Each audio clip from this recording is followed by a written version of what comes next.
বাংলাদেশের ব্যাটিং ইউনিটে শক্তির নতুন বার্তা আসছে। জুলিয়ান উড বাংলাদেশ দলের ব্যাটিং পারফরমেন্সে ধারাবাহিকতার অভাব নিয়ে কথা বহুদিনের, সেই ঘাটতি মেটাতে একবার উদ্যোগ নিয়েছে বাংলাদেশ ক্রিকেট বোর্ড বিসিবি।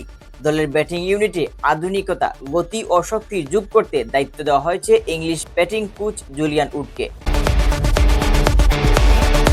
বিশ্ব ক্রিকেটে ব্যাটসম্যানদের স্কিল উন্নয়নে জুলিয়ান উডের সুনাম রয়েছে বেশ, বিশেষ করে পাওয়ার হিটিং বা শক্তির ব্যবহার করে সীমিত ওভারে ক্রিকেটে দ্রুত রান তোলার কৌশলে তিনি বিশেষজ্ঞ। তার লক্ষ্য খুব পরিষ্কার, বাংলাদেশের ব্যাটারদের এমনভাবে প্রস্তুত করা যাতে তারা শুধু বল ঘুরাতে নয়, প্রয়োজনে বল গ্যালারিতে পাঠাতে সক্ষম হয়।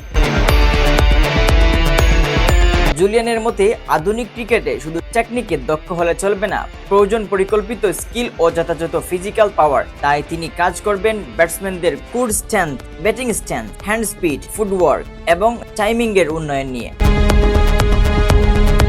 বিশ্বকাপ ও এশিয়া কাপের মতো মেগা টুর্নামেন্টের আগে এমন একজন কোচ দলে যোগ দেওয়ায় আশাবাদী বিসিবি ও সমর্থকরা। তার অভিজ্ঞতা আর আধুনিক ব্যাটিং ফিলোসফি কেমন পরিবর্তন আনতে পারে বাংলাদেশের ব্যাটিংয়ে, এখন সেই অপেক্ষা। Mohammad Yahya, CS news.